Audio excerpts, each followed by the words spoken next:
in 75 years Indian Constitution journey. We thought this could be the beginning webinar. Today, I discussed it with some friends. We have to go further 2 months, November 26th to January 26th. The 8 to 9 webinars in with the different people. In view of activists, what is the constitution position, and women, tribals, and Dalit activists, academicians, parliamentarians, legislators, even administrative officers. I think it should be every Saturday one webinar on a different with the different people. I think this is the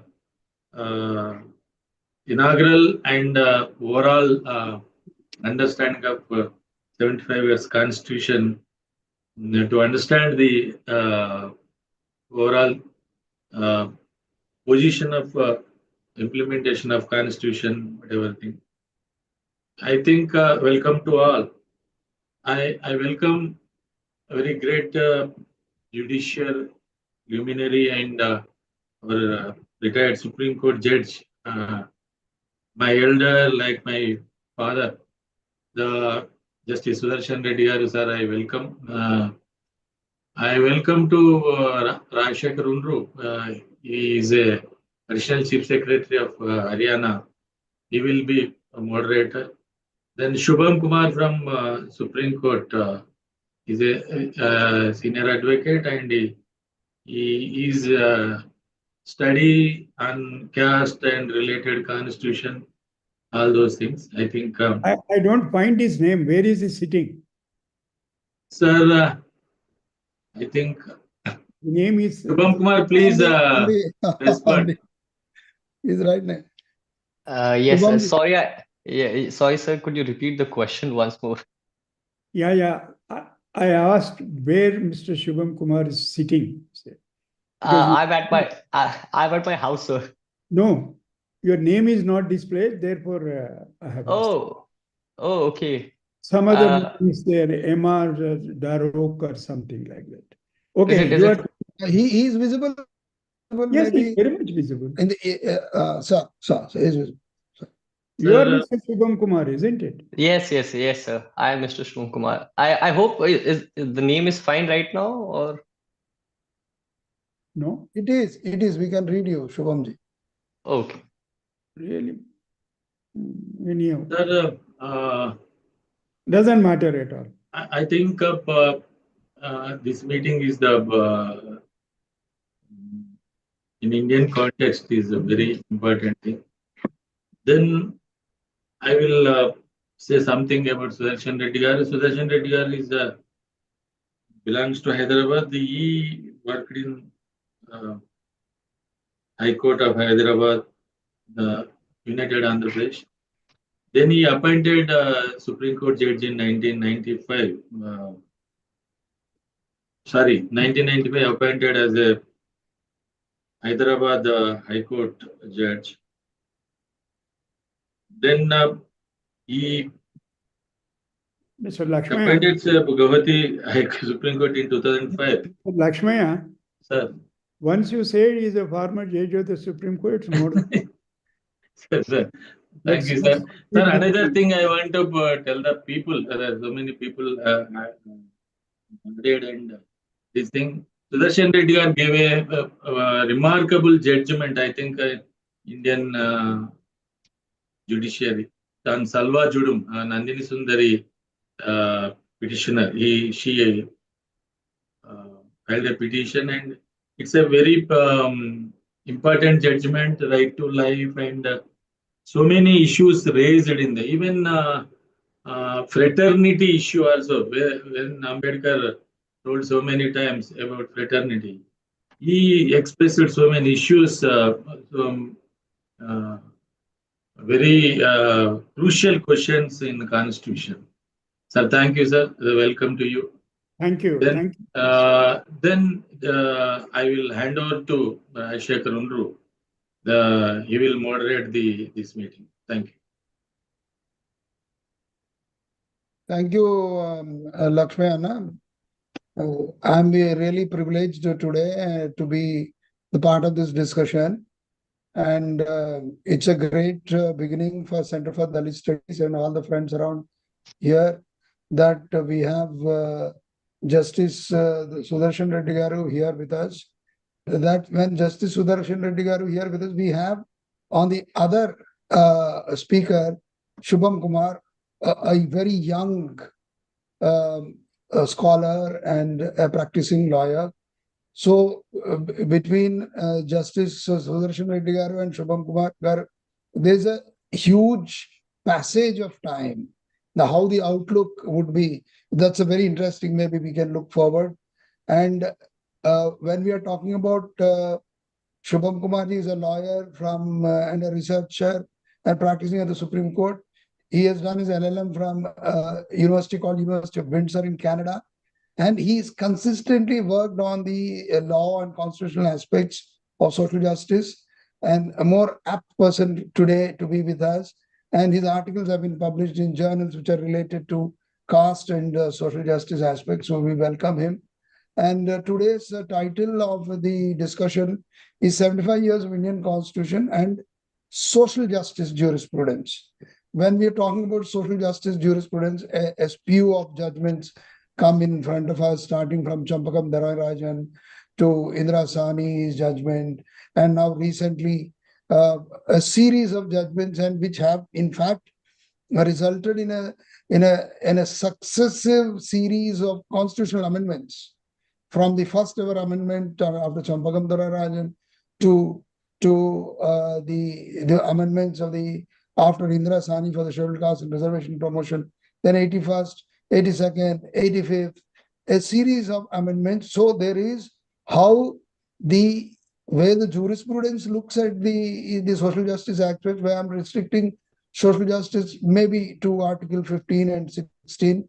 Our speakers can, of course, due to their great experience and depth, can expand. But when as a moderator of a Center for Dalit Studies, I'm sort of limiting. But on the other side, when we have seen the jurisprudence expanding the entire ambit of Article 21, I have personally seen or trying to understand why the jurisprudence on 15 and 16 of the articles, or maybe on extending the aspects of the laws that have come out of Article 17, are slightly different from when the beauty of Indian judiciary today, when we look up to the jurisprudence of the Supreme Court and successive high courts, is the way we have beautifully expanded Article 21, right to life and liberty.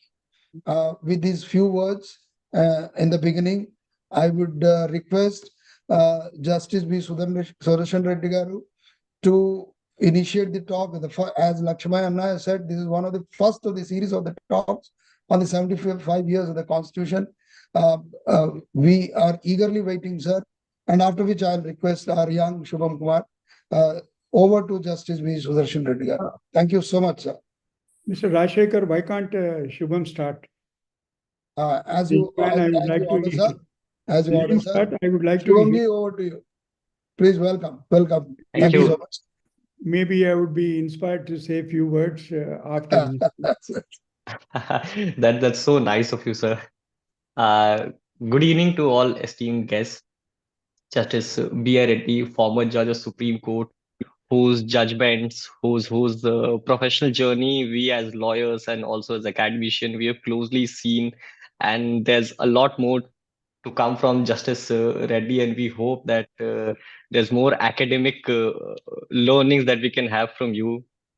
Dr. M. Laxmaiah, Chairperson of Center for Dalit Studies, Dr. Sekhar Vundru, sir, Additional Chief Secretary State of Haryana, Professor V.Krishna, former Dean of the Social School of Humanities from University of Hyderabad, and all the respected fellow citizens and the champions of constitutional values. It's an honor to address such a distinguished gathering today.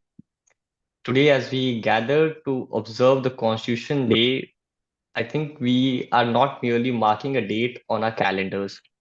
We are celebrating the extraordinary journey of our constitutional democracy, a, a democracy that has been shaped not just by the document that was passed by the Constituent Assembly, but it also shows the struggle that predates the setting of the Constitution of India and the struggles that still continue, despite there being a exceptional machinery in terms of judiciary, in terms of law enforcement agencies, and also in terms of constitutional power that we have.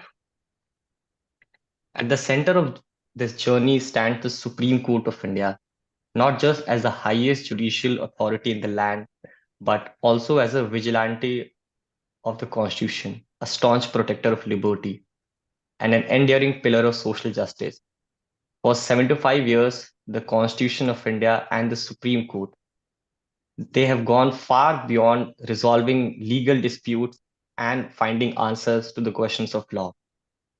The Supreme Court of India has been a transformative force, ensuring that the promises of Constitution are not just confined to its text, but are also realized in the lives of the ordinary citizens. The Supreme Court's legacy is deeply intertwined with the story of India's progress. It has played a vital role in balancing two fundamental ideas of democracy, that is, liberty and equality. It has interpreted the Constitution as a living document, evolving its meanings to meet the challenges of a society that existed in 1950 and also of a society that exists as of now. The theme that we explore today is 75 years of Indian constitutional history and the journey of our social justice jurisprudence. It's an acknowledgement of the extraordinary journey that our constitution has undergone, the movement that every citizen has participated, and the outcome of all these social experiments and movements. Over the decade, the Supreme Court has used the power of the law to address social inequalities, protect the marginalized groups, and has upholded the values enshrined in the constitutions. As we delve deeper into the topic, we celebrate the court's achievements while also reflecting on the lessons that it offers. The Supreme Court journey is not just a testament to the power of judiciary. It is a story of India's aspiration to build a society where justice, equality, and dignity are accessible to all. It is a reminder that strength of democracy lies not just in its institutions, but in their ability to adapt, evolve, and remain steadfast in serving the people. When the framers of our constitution, I would like to call them the constitution foremothers, when they set out to create this transformative document, they were aware of the deep inequalities that plagued the Indian societies. Decades of colonial rule, economic, social, cultural disparities, casteism, communal riots, they left a daunting challenge for a new nation. Against this backdrop, the framers envisioned the Constitution not merely as a legal framework, but as a living, breathing document. The preamble of the Constitution, it embodied this vision.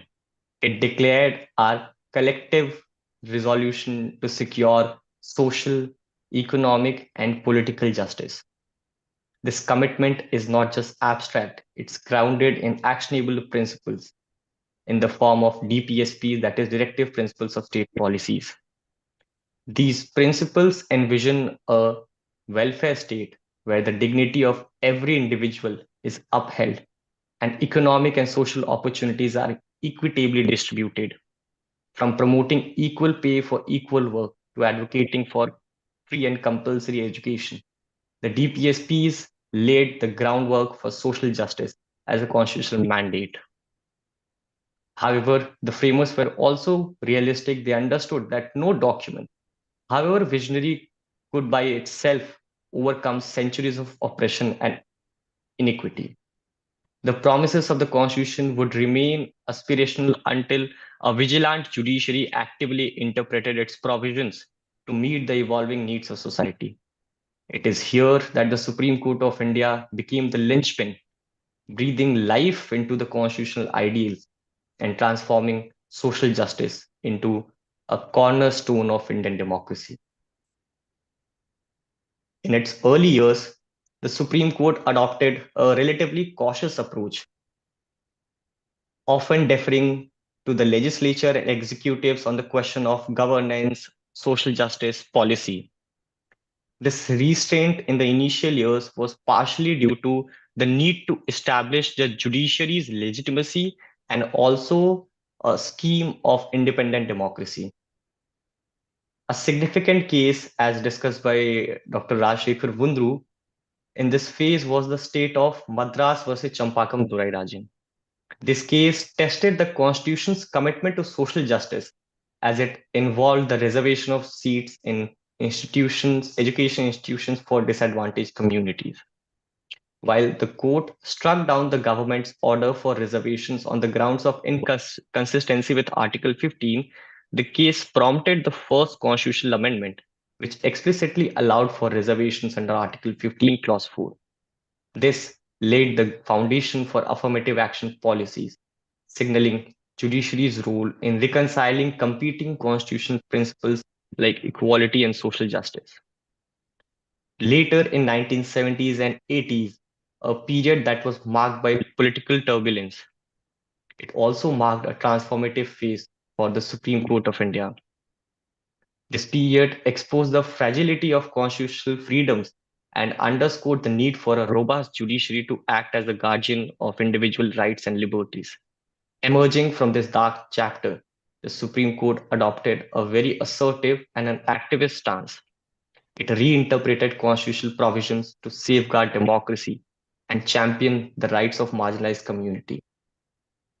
Maneka Gandhi versus Union of India redefined the scope of Article 21. The judgment was written in 1978 by Justice M.H. Baig. This judgment expanded the interpretation of right to life and personal liberty. It asserted that these rights were not confined to mere physical survival, but encompassed the right to live with dignity, a principle that has after that been expanded to secure the rights of pavement dwellers, to secure the rights of the tribal population, to secure also a working condition that is dignified for people who are engaged in sanitation work. This decision of Maneka Gandhi transformed Article 21 into a dynamic and an expansive provision, laying the groundwork for future developments in human rights jurisprudence. Equally significant was the decision of Keshwan and Bharti versus Union of India, a judgment that introduced the concept of basic structure doctrine. And this judgment also ruled that the parliament's power to amend the constitution has its limits. It can alter the constitution, but this alteration is subject to the basic structure, which includes core principles like secularism, democracy, which also includes social justice. This doctrine has since served as a bulwark against legislative overreach, preserving constitution essential values. This era was also saw the Supreme Court embrace a protective role through judicial activism, stepping in to bridge the gap between constitutional ideals and social realities. One of the court's most groundbreaking innovation during this time was the development of PIL. PIL democratized not just the legal system in India, but also provided access to justice for the most marginalized sections. An example of PIL's impact could be seen from the study of Husainara Khatun case. This case brought into the light the plight of the under trial prisoners who had spent years in detention without trial due to systemic delays. The Supreme Court, in this case, through its intervention, allowed the release of these prisoners, and this case has also led to significant reforms in the criminal justice system. In People's Union for Democratic Rights, the court addressed the exploitation of bonded laborers and daily wage workers. It held that the right to equality and dignity under Article 14 and 21 applied to all citizens, including the most marginalized, the most economically vulnerable, ensuring that constitutional protections extended beyond the privileged ones. Then comes the 1992, the judgment that was passed by the Supreme Court aftermath the Mandal Commission protest. It upheld the constitutional validity of the reservation for OBC. This case not only upheld the validity of reservation for OBC, but it also defined the contours of affirmative action policies in India, and it sought to balance the principle of merit and social justice.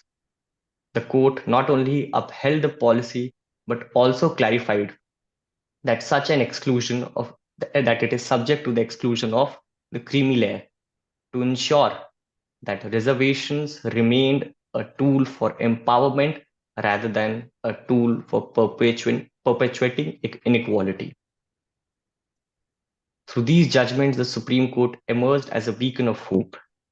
In recent decades, the Supreme Court of India has reinforced its role as the guardian of justice. One of the most celebrated judgments in the recent times include the Navtej Johar versus the Union of India judgment. It decriminalized homosexuality by striking down Section 377 of the Indian Penal Code. The court's decision, rooted in the principles of equality enshrined under Article 21 and Article 14, the right to life with dignity, the court in its decision declared that sexual orientation is an inherent aspect of one's identity and must be protected at any cost. This landmark victory was not just a legal victory, but it was a shift from a society which was less inclusive to a society which would be more inclusive, incorporating not just the people with same sexual orientation, but with people who believe in a different identity. The Nalsa judgment in 2014 also stands as a landmark decision by the Supreme Court of India that affirmed the constitutional recognition of the transgender individuals as the third gender, who for the longest time have been the forgotten citizens of the Indian democracy. The judgment marked a transformative steps towards achieving gender equality. It recognized the inherent dignity and rights of the third persons. The court underscored the constitutional mandate of equality and non-discrimination enshrined under Article 14, 15, and 21. It declared that fundamental rights are equally applicable to transgender individuals, thereby affirming their right to life. In addition to these rights, the court recognized the systemic marginalization and socioeconomic hardships faced by transgender persons. Acknowledging their status as socially and economically backward classes, the judgment mandated the provisions of reservation for transgender individuals in educational institutions and public employment. This directive aimed to facilitate their integration into the mainstream society and ensure equal opportunities for their redevelopment. The Supreme Court also expanded the scope of social justice in areas such as environmental protection, privacy rights, and labor rights. When we talk about social justice, one aspect that we usually ignore is the labor rights. It's very difficult for us to ensure the rights of the marginalized people if there is no adequate protection for them in their employment space.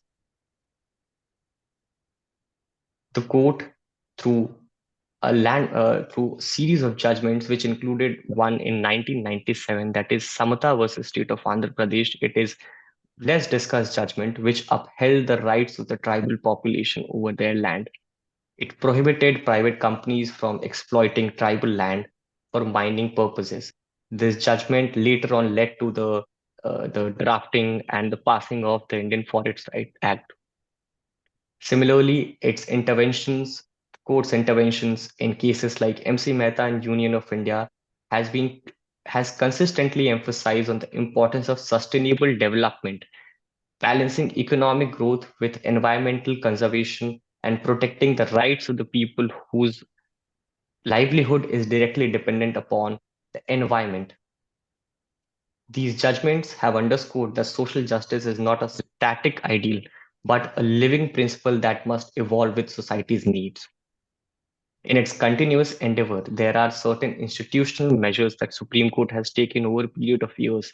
One such measure was the Social Justice Bench in 2014, which was, as far as I remember, was headed by Justice Madan Lokur and Justice UU Lalit, if I'm not wrong. And the agenda of this Social Justice Bench of Supreme Court was to recognize and expeditiously deal with matters relating to social justice.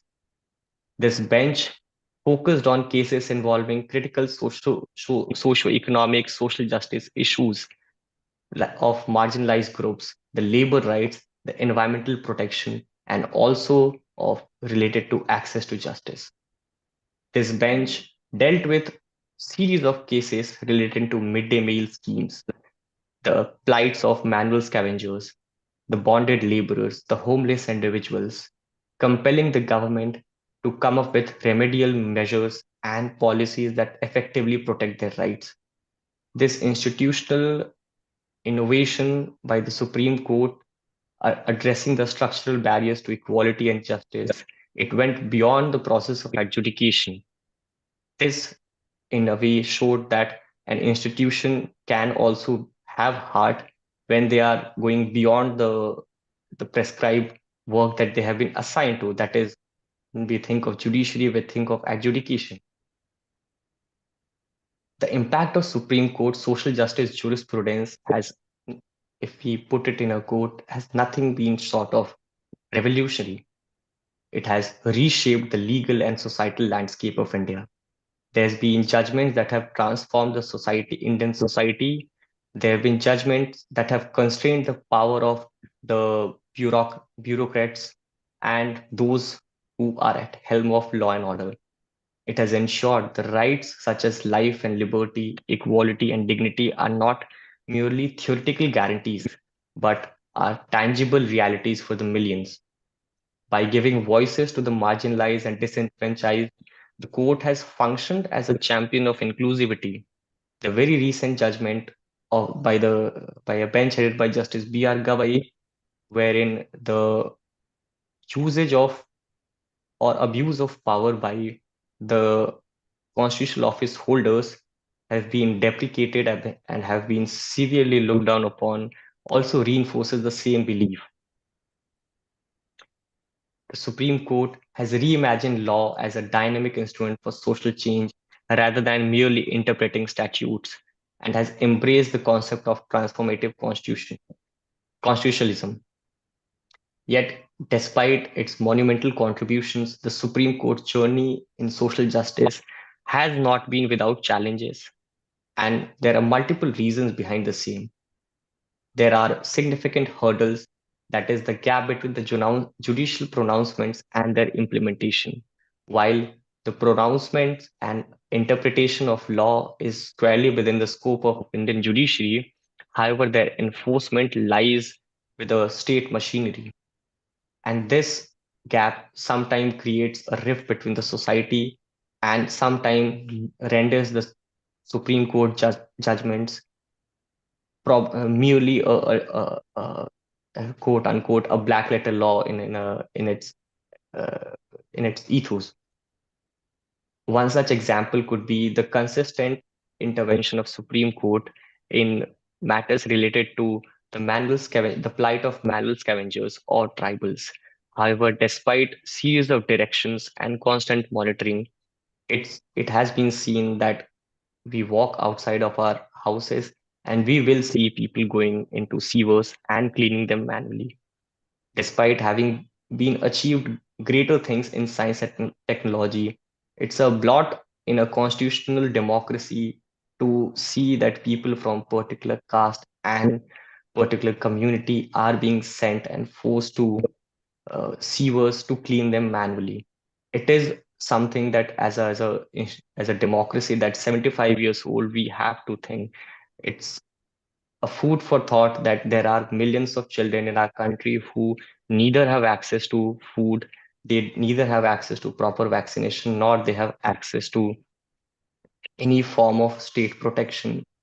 There are people who are suffering because of the gig workspace. There are people working for 30, 35, like they're working for 60, 65 hours weekly, and their employment is still uncertain. Despite having constitutional machineries, the judicial process, because of its pace and also limited scope of its enforcement, remains beyond the scope of common people. And that is where I see, as academician and activist, the role of people is to just reach out to different people, to tell what the problem is, use various methods of activism, movements, and be creative, because a lot of people from our generation are per se not even aware what the problems are, because we live in our own social bubble. And as a consequence of which, it seems as if the world may have improved. However, for some people, it has probably been degraded, or it's probably the same. So with these words, I would thank for giving me the opportunity, and I would hand over the mic to Dr. Raj. Thank you so much, Subir Kumarji. We thought you are a young person, but you have taken us back to 1950 and then swept us through a series of judgments over the years. And it's like you have given us a 360-degree view of the 75 years. Thank you so much. That's very insightful. And I think you have touched every aspect of the wider definition of social justice. But I would really request Justice P. Sudershan Reddy Garu now to take us through the rest of the today's discussion, sir. Thank you so much for being with us, sir. We are waiting for your talk, sir. Thanks so much. Thank you, Dr. Raja. And thank you, Mr. Kumar, for your excellent presentation.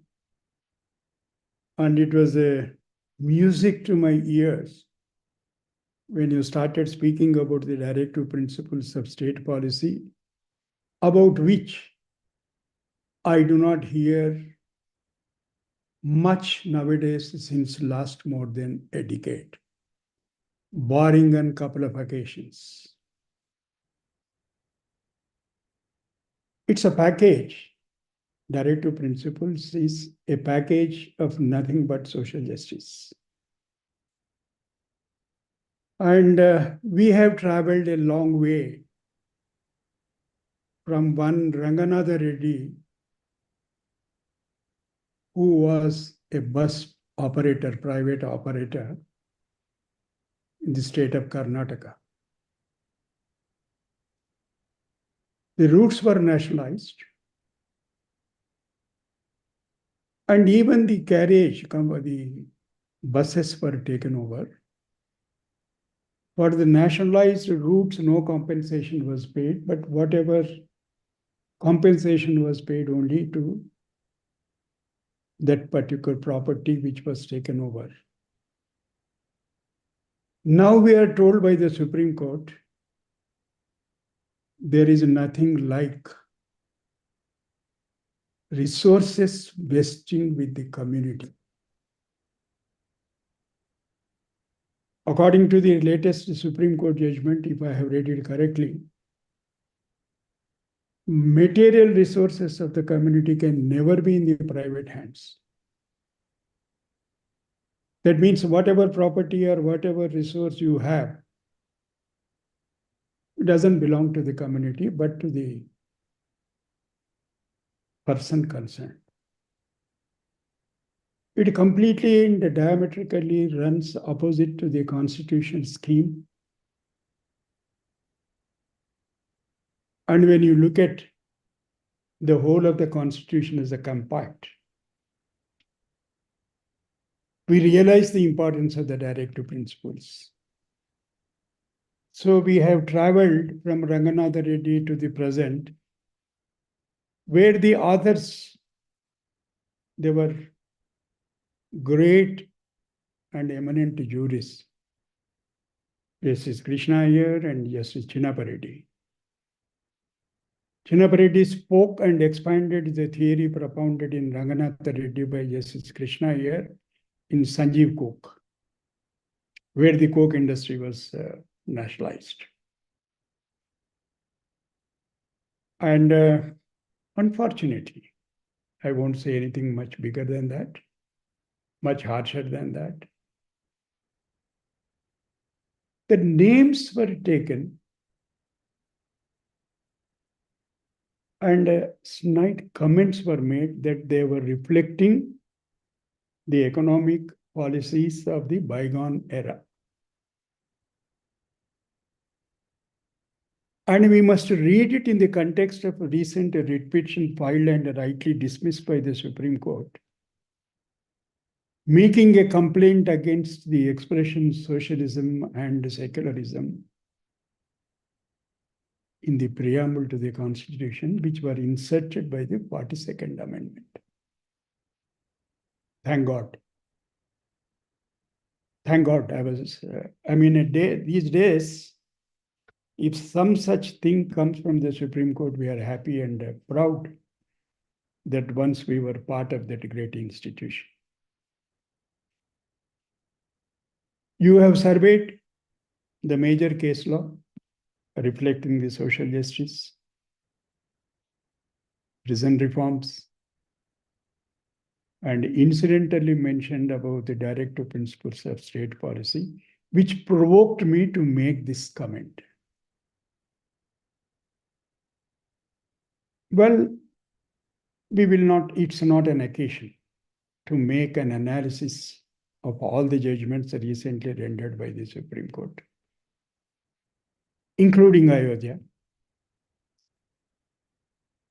and why certain under trial prisoners chosen still continue to remain and languish in jail for years and years, where their bail applications are not heard. These are certain aspects which bother us. When we look at the Constitution as a compact, as an instrument to promote equality, fraternity, dignity of individual, how do you protect the dignity of an individual when a person, as an under trial prisoner, languishes in jail for more than 4 years?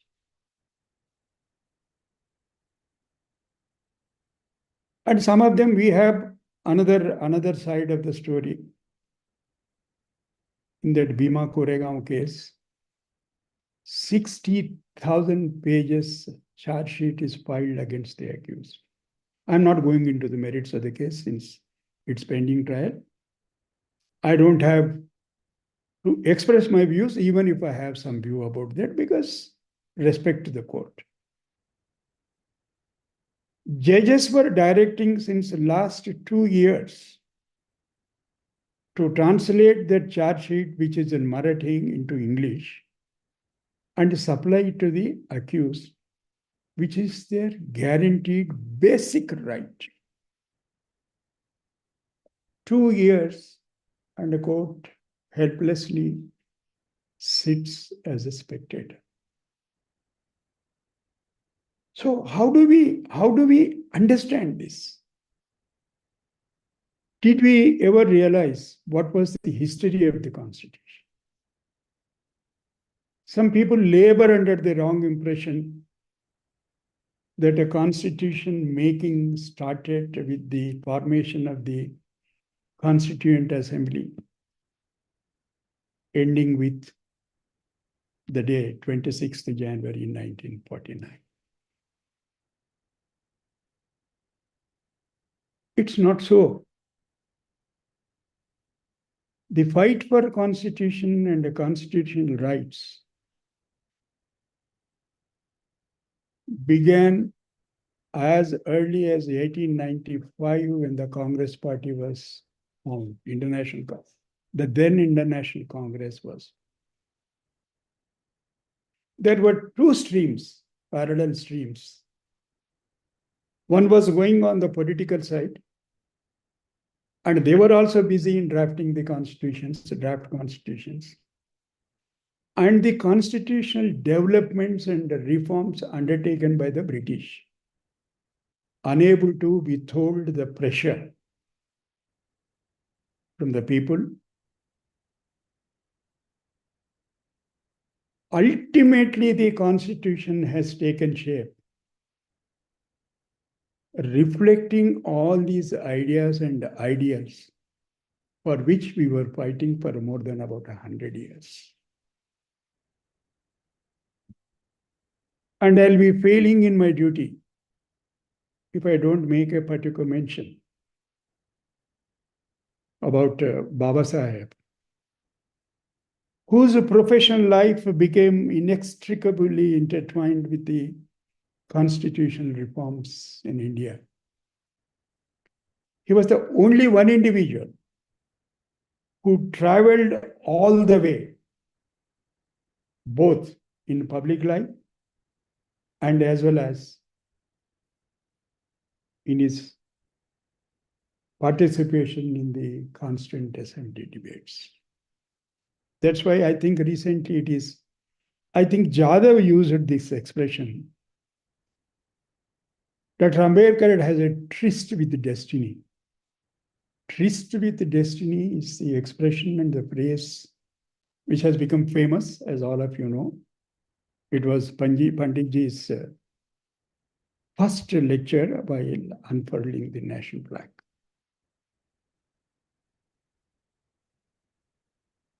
Dr. Ambedkar is one and the only political leader in India closely involved in every stage of constitutional reform and the constitution itself, from inception to completion. You are right in recalling the services of founding fathers, but I would make a little expansion, founding mothers also, which sometimes we very conveniently ignore. Dr. Ambedkar landed on 19th August 1917, just one day after the British government announced. It was an historical proclamation made by the British government, which really started the beginning of a new era of progressive realization of a responsible government of a limited character in India. This was on 20th August 1917, just a day before Dr. Ambedkar arrived. And from that day onwards, whether it is Southborough Committee, whether it is Simon Commission, whether it was before the first roundtable conference, second roundtable conference, then the Cripps mission, until the end of the Constitution. One and only person who was involved at every stage. When nobody was talking, no thinker, no constitutional visionaries were talking about universal adult suffrage and the rights of the depressed classes. Baba Saheb did not use the word Shudras, Ati Shudras, and scheduled caste.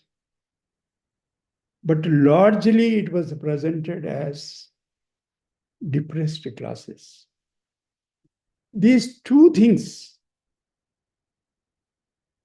he went on propagating the idea and expanding the idea. It was nothing but democracy, and social justice. They are the foundations of the very idea of fraternity and the very idea of social justice. Not that we suddenly find them in Article 15 and Article 17, abolition of untouchability in Article 17. No. These roots you find in the constitutional reforms undertaken by the British themselves under the pressure from the Indian freedom fighters. It begins, all of you know, what you call Montague-Chelmsford reforms. It was, of course, very, very limited in its character. It did not contain much.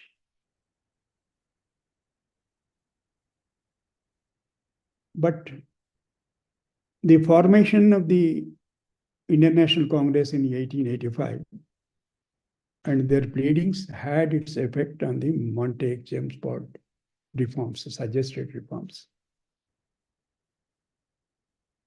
But one thing we must remember,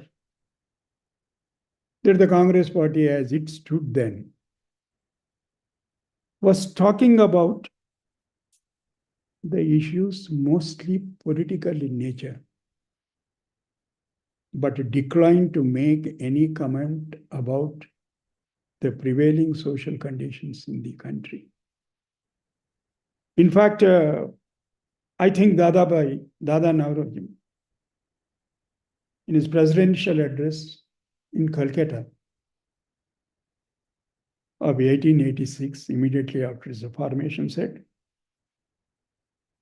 "We are met together as a political body to represent to our rulers our political aspirations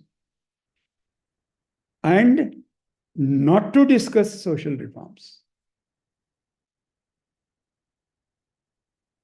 This is where Baba Saheb's journey begins. He reverses it. He starts talking about the social reforms, then the political reforms. Unless we have this broad vision and idea, we start reading the articles in the Constitution in isolation and start interpreting them.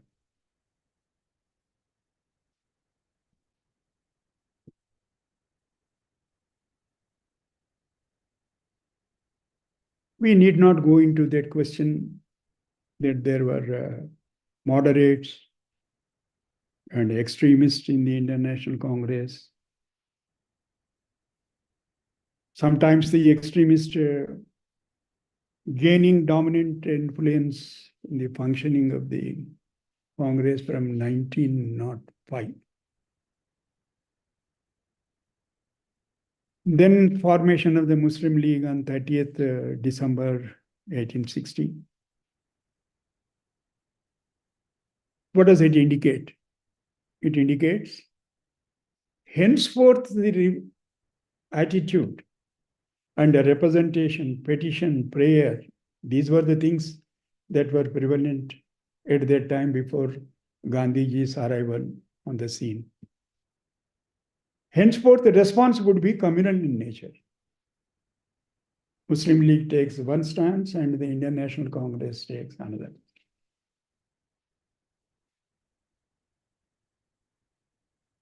In fact, extremists and moderates were at loggerheads in 1907 in the Surat Congress meeting.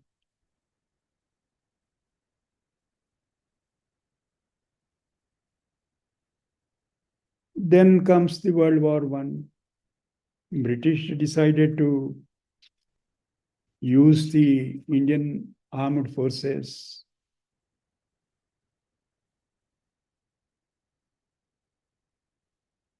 Then comes the role of Bal Gangadhar Tilak and Muhammad Ali Jinnah. Together with Anibiscent launched a movement to press for home rule. What they call was home rule, demanding dominion status of India within the British Empire.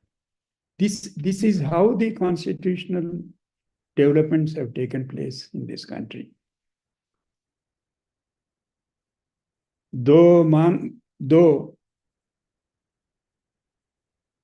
Chelmsford described it as progressive realization of a responsible government of a limited character. There was neither any progress nor any journey towards a responsible government as such. It was published on July 1918. You must know, you are a constitution scholar.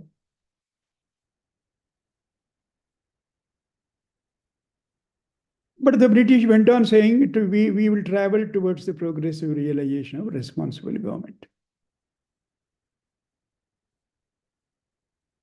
In the annual session of the Indian National Congress, held at Calcutta, December 1917, a resolution was passed, which reads as under: the Congress urges upon the people of India the necessity, justice and righteousness of removing all disabilities imposed by the custom upon the depressed classes, the disabilities being of a most vexatious and oppressive character, subjecting those classes to considerable hardship and inconvenience. This was the foundation of idea of social justice in the Indian Constitution. Many of us forget, we do not go to the history of the constitutional making.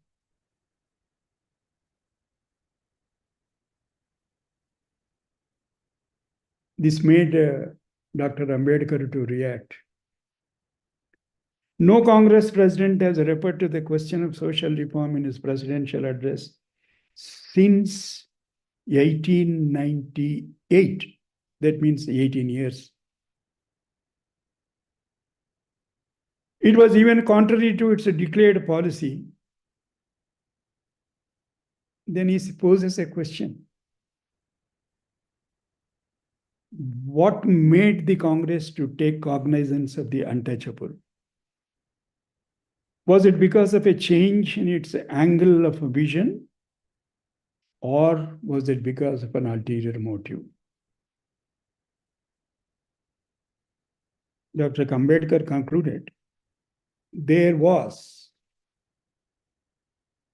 an ulterior motive behind the Congress resolution. That motive was not a spiritual motive, it was a political motive. If you take this statement and make an analysis,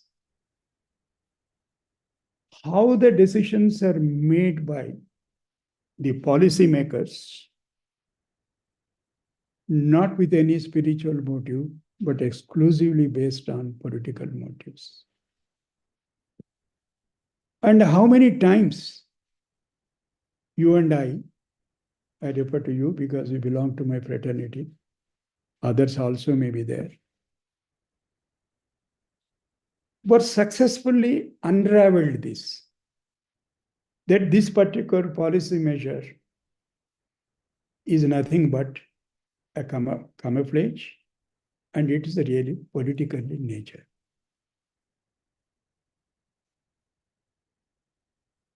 Then comes another important development. Just 3 months after this, an organization came into existence, Depressed Classes Mission Society of India. Karamveer Vittal Ramjit Shinde organized its first All India depressed classes conference in Bombay in March 1918, just before the Government of India Act 1919. All of us know that the first major step was Government of India Act 1919, where some concessions were made.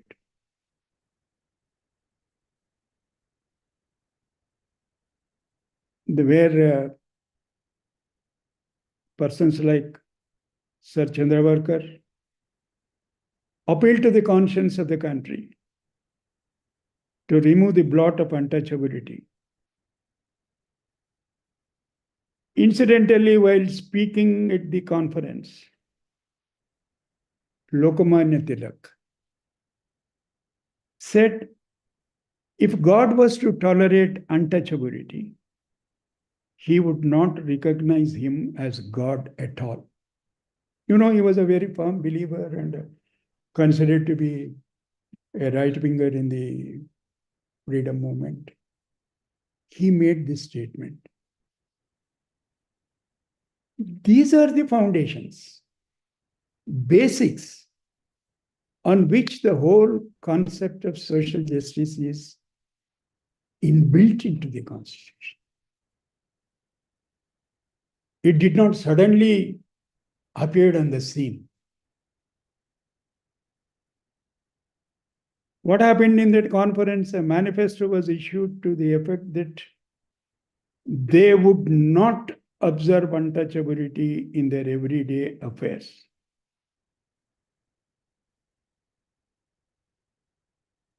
Then Dr. Ambedkar called Tilak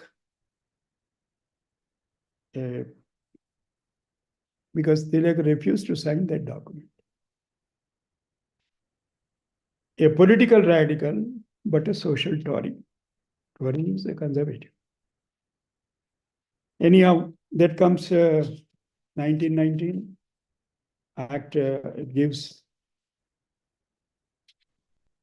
Really, we need not go into the details of 1919 Act. Everybody were unhappy. Baba Saheb was unhappy. Congress party was unhappy. Then comes a special session of the Indian National Congress at Bombay under the presidency of Syed Hassan Imam.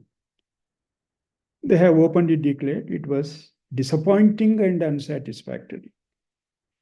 Because in those days, the language always was used was, they were understatements. There was nothing harsh, though they were fighting for such a great cause and fighting a mighty empire. The tone and tenor of the debates and the persons at the helm of affairs were not demagogues. They were thinkers. They used to think first and speak later. We are faced with a situation where we speak first and think later. That is exactly what is called disruption. All demagogues are disruptionists. But they are actively engaged in the political discourse of this country, with which lesser martyrs like all of us who are assembled here can do nothing about it. It's all right, it's a different thing. They said 1919 Act is unworthy and disappointing. And what was the comment of Gandhiji? The reforms were only a method to further draining India for wealth and prolonging her servitude. What was Baba Saheb's comment? Baba Saheb said, it is British Constitution of India. We wanted something for us and you are giving your constitution to us, British Constitution of India. Even a radical thinker like Baba Saheb was so choosy in his words. He said, what we are given is British Constitution of India. Then enters Ambedkar, because Southborough Committee comes as promised in the 1919 Act. Franchise Committee and the Function Committee and the Committee for Home Administration were part of Southborough. Many people think that Baba Sahib went and made his own representation on his own. No. Having recognized his academic distinction, his knowledge, and his articulation of the ideas, it is the Southborough Committee which invited him to make a statement. Many of us miss this point. And it is portrayed as if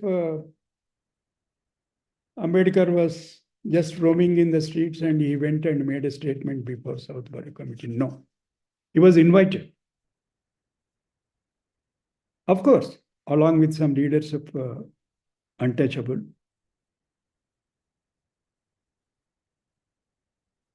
Baba Sahib made his presentation on 27th January 1949, and another followed by it. Then he gave the evidence before the Southborough Committee. Then thereafter, you know what happens. Two major pleas, universal adult franchise. Because he thought as long as the franchise is selective, linked to the property, linked to the education, the depressed classes would never get justice. Therefore, he was pleading right from Southborough till the Constitution was completed for universal adult suffrage. You find the seats for our right to vote, irrespective of, except the age qualifications, no property qualification, no religious qualification, no wealth qualifications, nothing. The foundation is his representation before the Southborough Committee. At the time,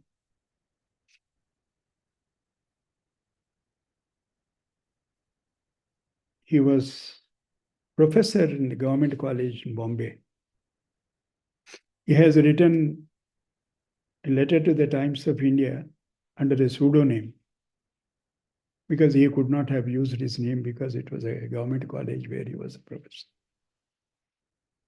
Home rule was as much the birthright of an untouchable as it was of a Brahmin. Accordingly, the first duty of advanced classes was to educate, enlighten, and elevate the depressed classes.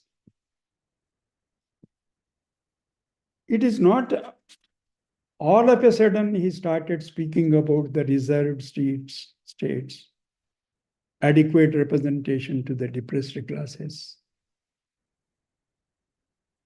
and reservations about which you are mentioning 15 and 16.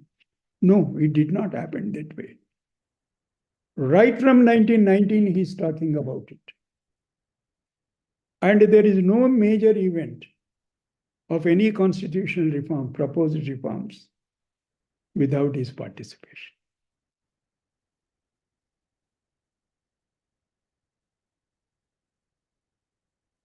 The very ideas of republicanism started sprouting from the day when he made his presentation before the Southborough Committee.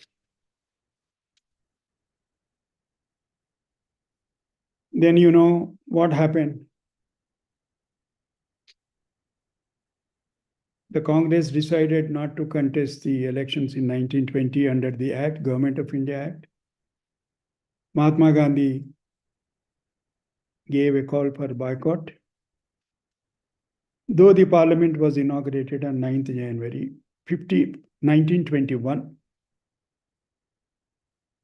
after the demise of Lokmanya, followed by Jallianwala Bagh massacre, Rowlatt Act,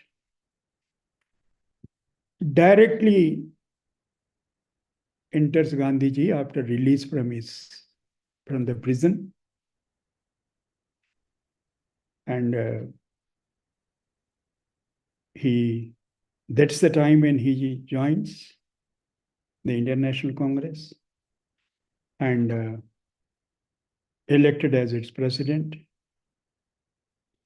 Then, as promised, to review after some time, the 1919 Act was to be reviewed.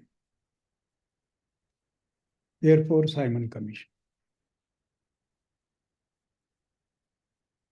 Then it was called a statutory commission, but known as Simon Commission.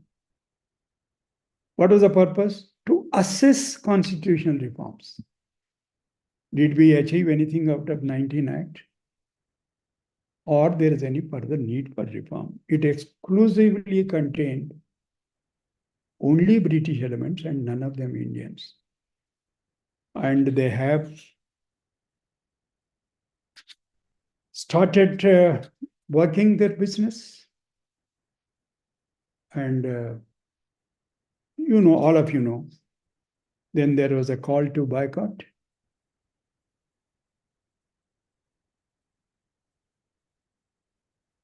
And a boycott call was given.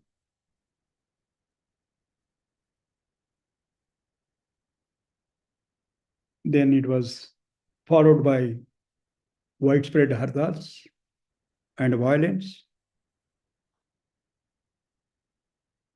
leading to the death of Lala Lajpat Rai. Then the annual session of the Congress in 1927, which accepted the challenge thrown at the Indian leadership.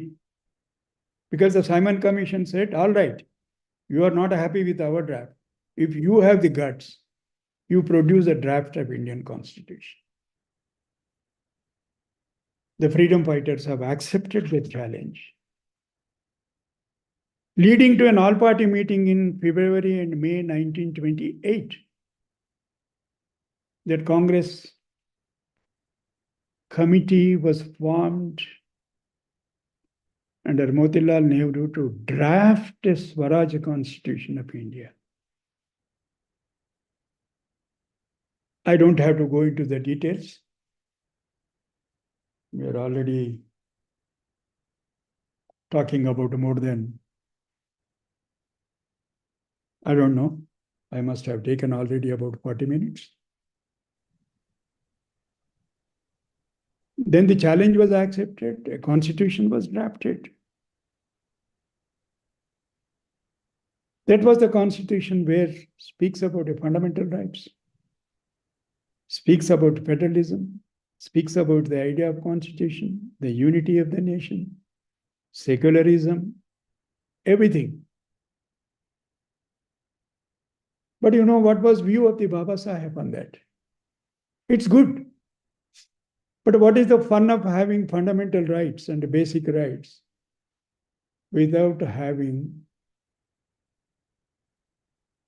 and conferring a right for their enforcement? Then he said, it's a non-illusory one. He was not satisfied with it. But the idea of the fundamental rights, idea of federalism, idea of republican nature of the country, you find it in the draft Swaraj Constitution under the chairmanship of Motilal. But you know, simultaneously what happened? Baba Saheb did not boycott Simon Commission. He presented his views on 29th May 1928 on behalf of is a social organization. All of you are familiar with it. Very learned people are sitting here.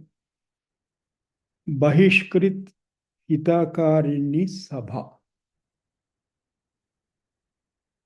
Under that name, he made a detailed presentation, which was later published as a monogram. It's a very detailed and interesting document. Such of those who are interested must read it, in which he mentions this aspect inter alia. I don't read everything, though I have made it a short note of it. He speaks about the social struggle of the communities who were considered to be low in educational and economic status. He pleaded they should have a greater electoral advantage than the rest. He makes a prophetic statement. No other community is burdened with grave disabilities, which from the common lot of the depressed classes, which form the depressed classes.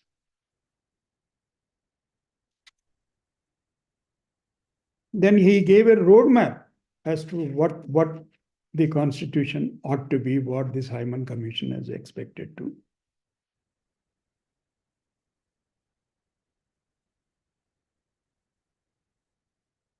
He articulates about the depressed classes, since social justice is one of the topic for the day. Many people in the world have fallen low by force of circumstances. Yes, some people fall.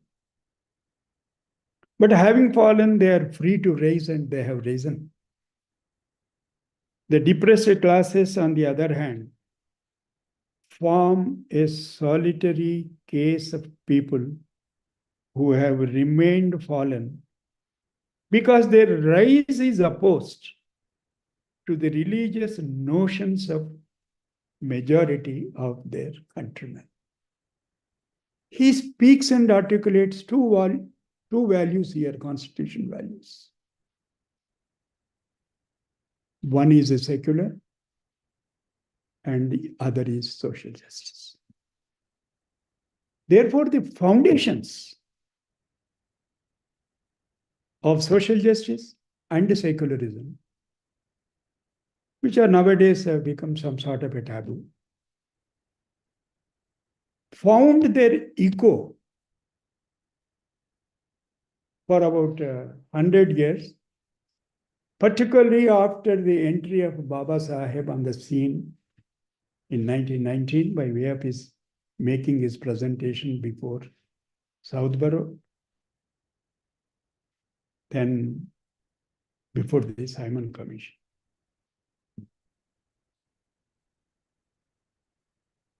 You know what he said?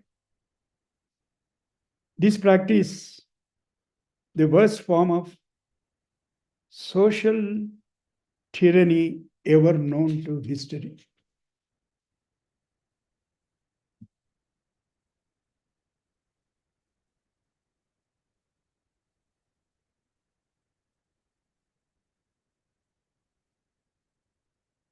Then nothing came out of the Hyman Commission. Then the first what do you call, round table, second one, then the third one. First one was, of course, boycotted by the government. Baba Saheb appeared before them and again pleaded for the reforms, again pleaded for the cause of depressed classes, again pleaded for the universal adult suffrage. This was one development, and parallelly the other developments were taking place. That is from Tilak to Motilal Nehru, about which we have briefly touched. Actually, it began in 1919 with the Montague-Chelmsford reforms. I don't have to say about it.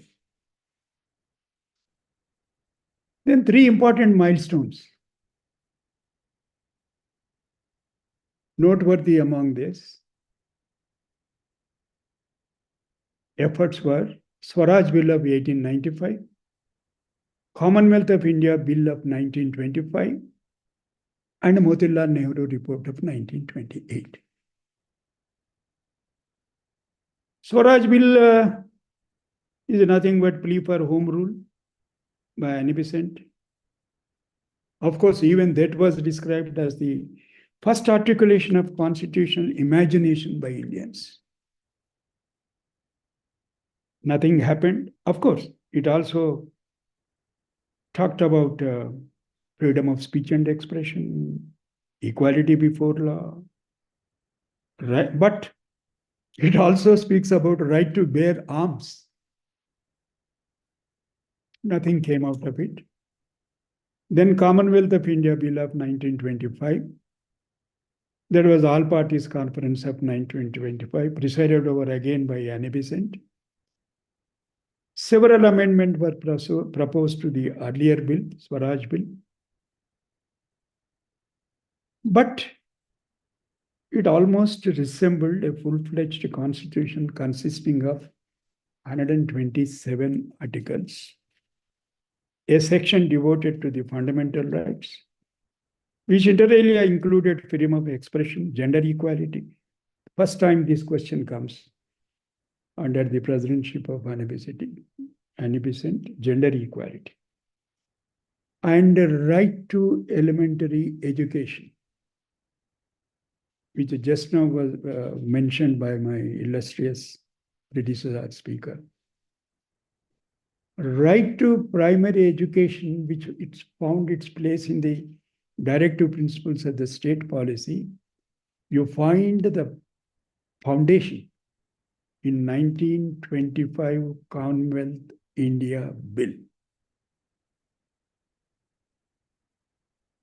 Then, of course, we have talked about 1928 Motilal Nehru report. But one major ground on which that report was criticized and fiercely attacked by Baba Sahib was there was no provision for separate electorates for any community or weightage for minorities. But however, they provided a reservation of minority seats in provinces having minorities of at least 10%. But that was to be in strict proportion to the size of the community. Very elaborate, almost many things were borrowed for 1935 Act from this draft constitution prepared by under the chairmanship of Motilal.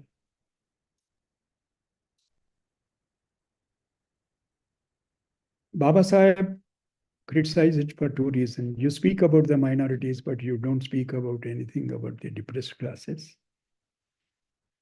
You have set out a list of fundamental rights, but without providing any machinery for their enforcement. That's how you remember in Constant Assembly debates. While participating in the debates, Baba Sahib said, Article 32 is the heart and soul of the Constitution. Why did he say that? Not to facilitate Kumar to file and petition, make his livelihood. He said, what are these fundamental rights unless they are to be enforced? Therefore, it is a constitutional duty and obligation imposed upon none other than the Supreme Court to keep an eternal vigilance, watch, and enforce the fundamental rights of the citizens when it finds that such rights were violated.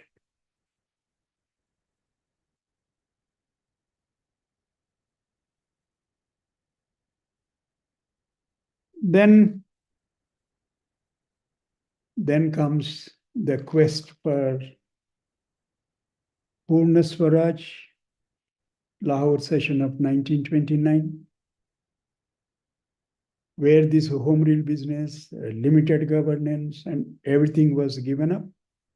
And they said, we want nothing short of independence. This session was presided over by Panditji. Even where they have hosted a national flag and declared,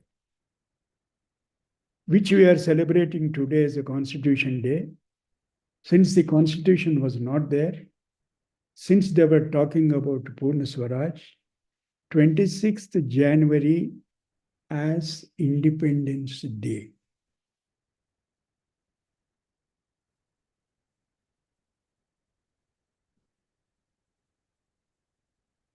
Then followed by the Cripps Mission. You know that. All of you are aware. That's 1942 Constitution reforms. Nothing comes after it. Baba Sahib was also very unhappy about the proposals of the Cripps Commission. But for altogether different reasons, the same reasons. He was consistent. And then this was followed by what you call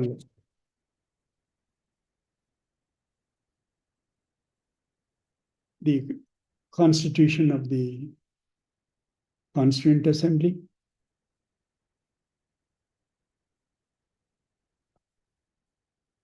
One thing we may have to mention before 1947, what happened is even in 1945, before the debates began, Sapru Committee was established against the backdrop of communal question. What is to be done with this?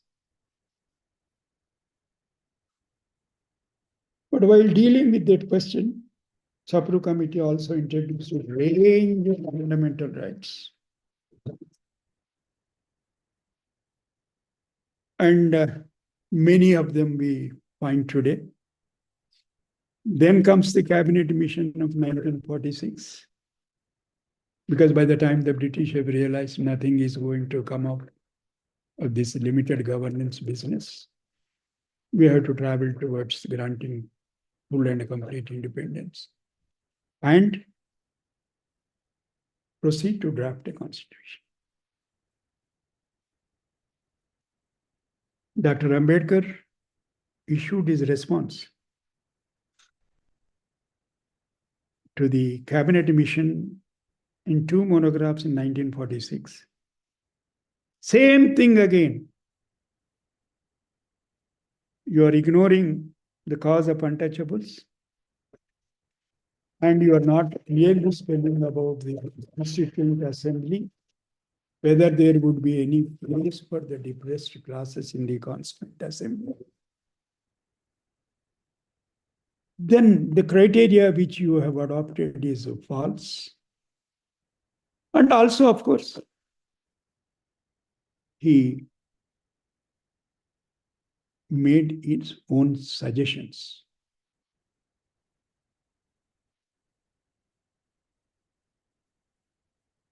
You know that Muslim League gave a boycott call that we are not going to participate in the Constituent Assembly.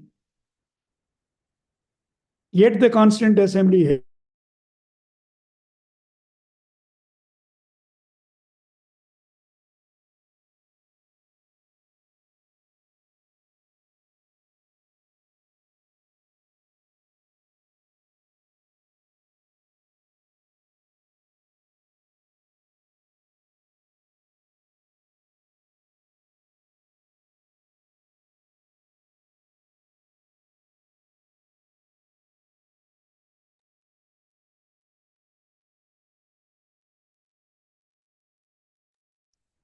I think Honorable Justice's video is frozen probably.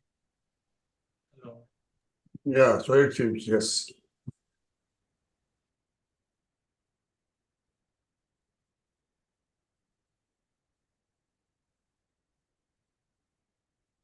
Sir, I think it's Pradhan, he will join again.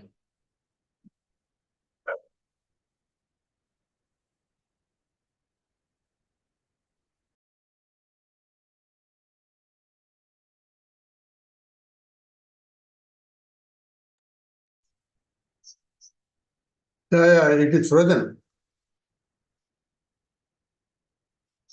So I'm trying to get in, sir. We are trying to get you. Sir? Okay.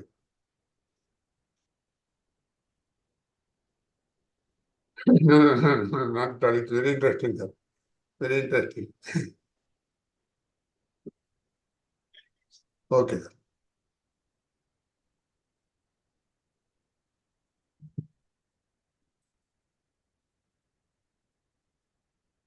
Laxmaiah garu, Sir.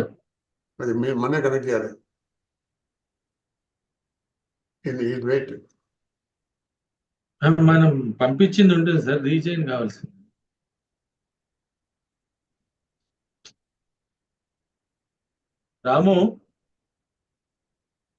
Ramu Ravi sir sir అది సార్కి పంపించారా మళ్ళీ? ఏం link sir అంటే sir మళ్ళీ login అవ్వాలి. Same same మనం చేయటానికి ఏముంటుంది సార్ లాగిన్ కావాలా? ఆ లింక్ సార్ క్లిక్ చేస్తే కాదు. సరిపోతుంది సార్. లింక్ క్లిక్ చేస్తే సరిపోతుంది. లాగిన్ ఏం లేదు, లింక్ క్లిక్ చేస్తే సరిపోతుంది. క్లిక్ చేస్తే సరిపోద్ది అంత. ఆ? ఆ లింక్ మళ్ళీ క్లిక్ చేస్తే వచ్చేస్తుంది. ఇంతకు ముందు లాగానే సార్, నెట్వర్క్ పోయినట్టు ఉంది, అక్కడ కరెంట్ పోయిందో ఏం మరి నెట్వర్క్ పోయినట్టు ఉంది. దేశ రాజ్యాంగం సజీవ ప్రగతిశీల తత్వమని, దాని ద్వారా సామాజిక న్యాయం సమ్మిళిత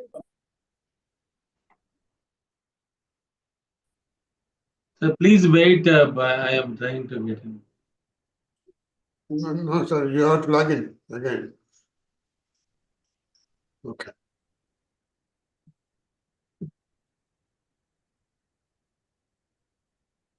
That is logging in.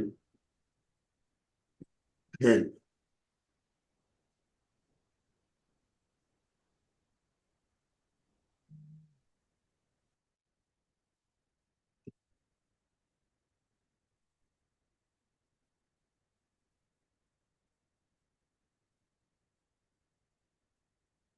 Sir will come. Sir, okay. he came. Sir, please unmute, sir.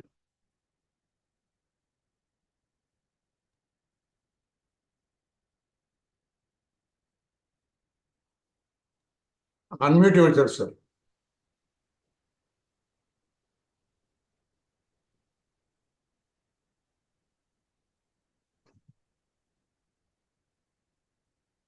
రాము మనం చేయొచ్చా? You are able to hear me now? Yeah. Yes, sir. Now Yes, let- sir. Yes. Yes, yes. We were Perfect. talking about the Muslim League's boycott and something very interesting which you may find as to what is happening today. The vision of Baba Saheb, what he said on this communal question while participating in the Constant Assembly debates, even before he was selected to be the chairman of drafting committee. I strongly advise one more attempt at reconciliation between the Congress and the Muslim League. You are able to hear me, Lakshman? We are hearing you. We are hearing you. Yeah. Sir, very much. Oh, very well. Very well. Audible, sir. I'm not able to see you, any one of you, doesn't matter. Dr. Ambedkar said,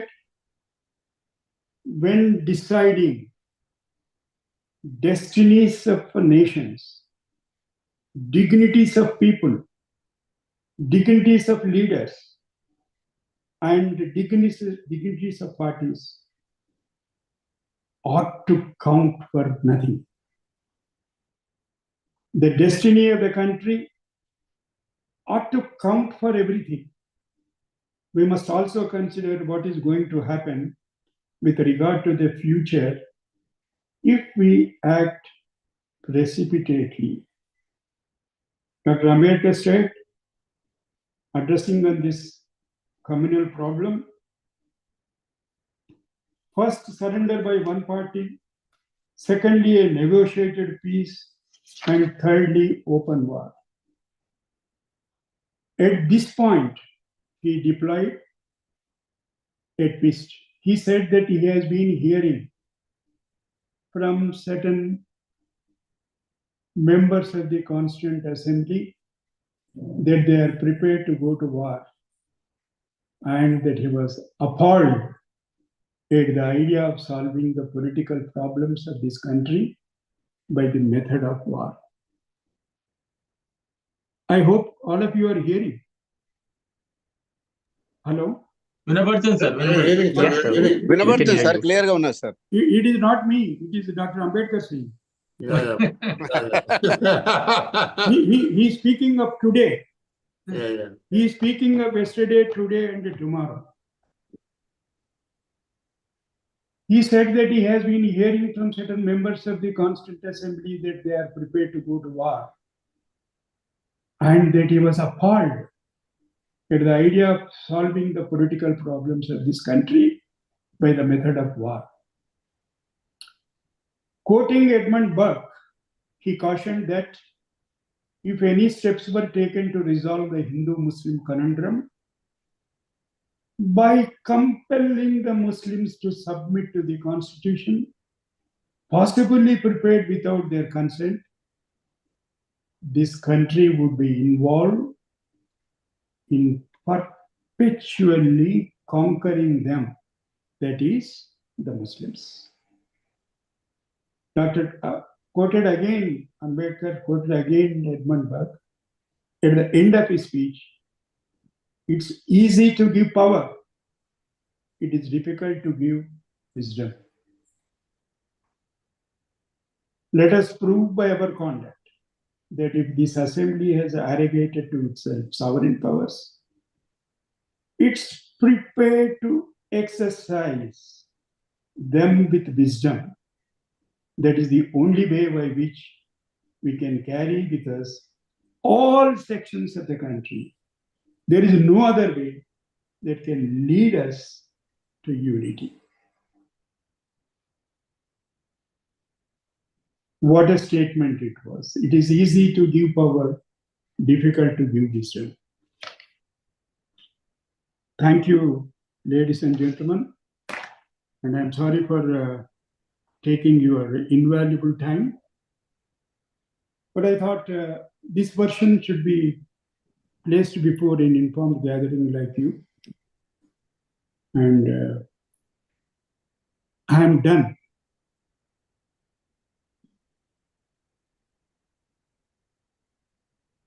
Yeah, that's it. Sir, thank you. And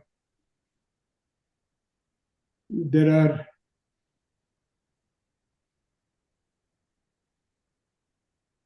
any questions that may be permitted by... Permitted, sir. Permitted. No, that may be permitted not by me. That- Questions, if any, to be permitted by Dr. Raja. Rajshekar is went out On duty, something call happened. from minister. Of course, what to do? Thank you, sir. Any questions to our beloved Justice Sudershan Reddy Garu? Any questions relevant to my talk and relevant to the Constitution, relevant to the contemporary situation, I will take. But I thought Anybody can ask, but you have to be. I thought somebody You have to raise the hands. somebody must moderate the questions, I thought. But anyhow, let us see if there is a possibility. Then I will coordinate. I know what happens if you coordinate. Laxmaiah, Please unmute and ask questions, sir. Friends, anybody can have questions to unmute.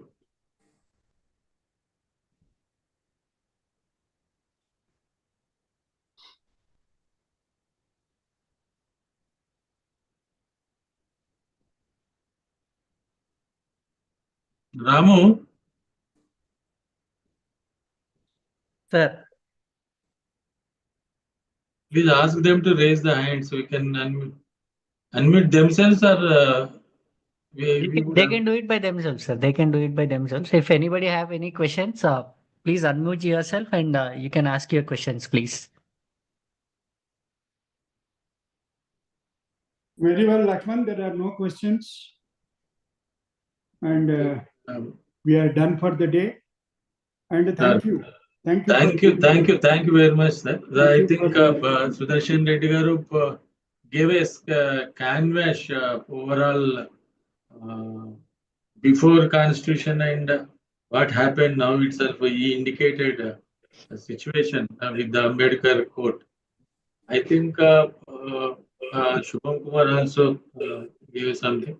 But this is a very interesting thing. We are also decide to publish this lectures, a series of lectures with overall the series of lectures. After the series of lectures, we are also going to publish. I think another thing is next say lecture in the series, the idea of Ambedkar in making constitution, basically making constitution, what he raised the issues, what he encountered the things, how would he tackle all those things.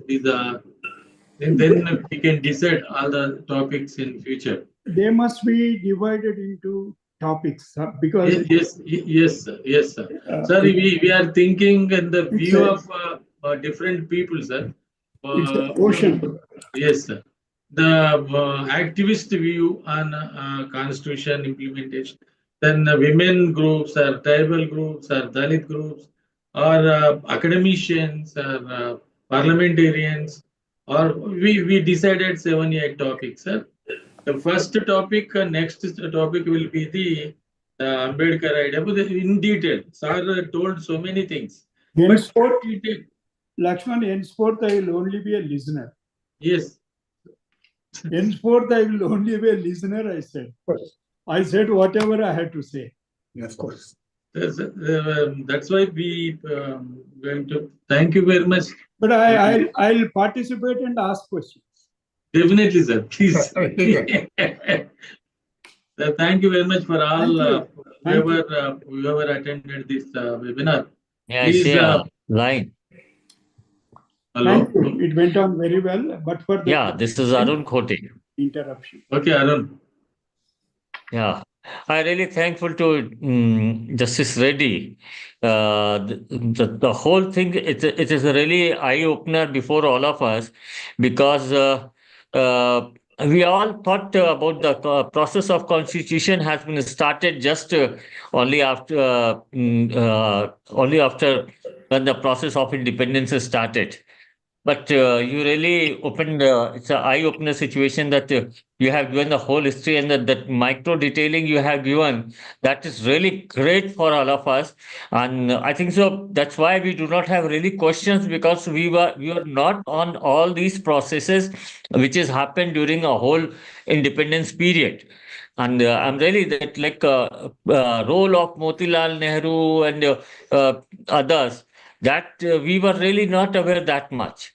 It's really, I'm really thankful to you. And Shubham, the way you have described the whole social justice process, and you have taken up the cases and explained, it's a kind of complete whole, not it is related only up to the marginalized sections.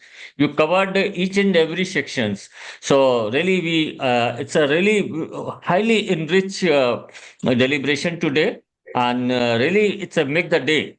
So I'm really thankful to you both speakers, and we do expect you both in future on all this deliberation. We will be really thankful to you all.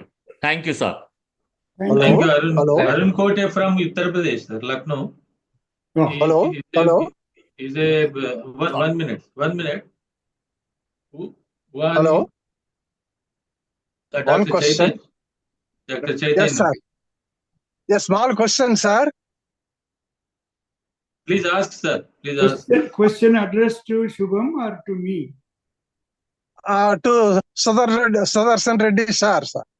What is the Please question? ask, My sir. question Please is, ask. my direct question, did Baba Saheb Ambedkar at any time go against the independence interest of the country? Never. He was the most misunderstood person. Thank you, sir. Thank you, sir. In this country. When he appeared before the... That is why I posed this question, sir. No, when he... That is why I posed this question, sir.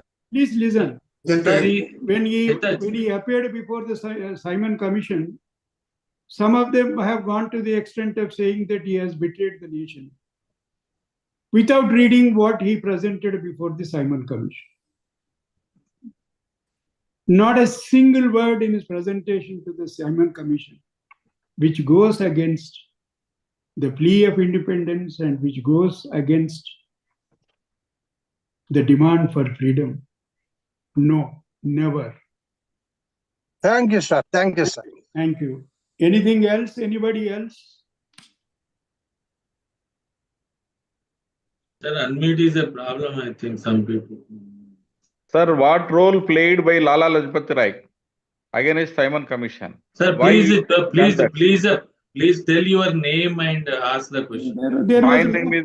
My name is Gandamala Vinod Rao. I am asking, sir, why the Lala Lajpat Rai against played Simon Commission? No, against the Simon Commission, a call was given. There was hartal and violence.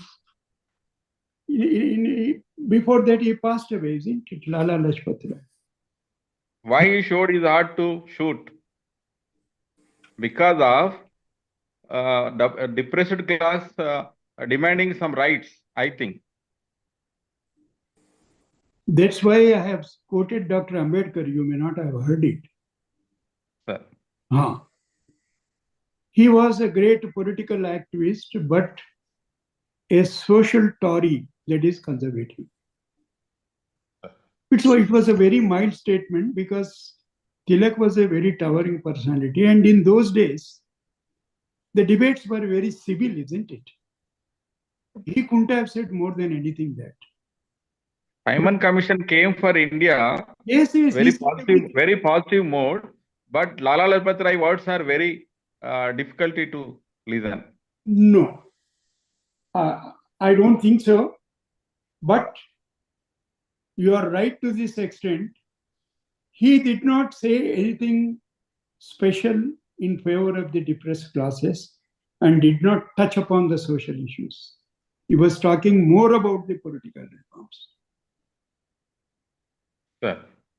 Next. Thank you, sir. Thank you. Sir. Sir? Sir. What do you say about the relationship between Gandhi and Ambedkar? Sir, it requires a separate debate and a detailed discussion. But as is sought to be presented nowadays, that there were eternal conflicts between Gandhiji and Baba Saheb is untrue according to me. Each acknowledged about the greatness of others. And Baba Saheb knew very well how he made his entry into the Constituent Assembly and how he was made the chairman of the drafting committee. Not that he did not deserve. There was no other person other than Baba Saheb to become the chairman of the drafting committee. Yes, Pune Pact and major differences on certain issues and the approach to the solution of the problem, there were differences. Yes. But not the differences which we visualize today and the language which is employed to describe each other.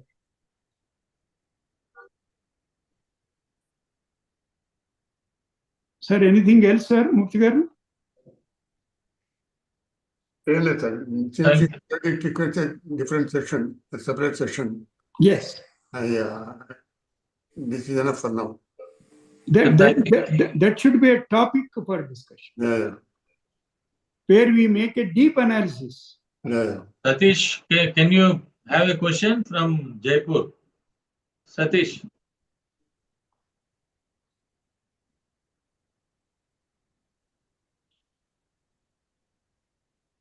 Okay, sir. Okay, Lakshman, thank you. We can close the session. No, sir, go Thank ahead. you, Bill. Go ahead, sir. Go ahead. Satish.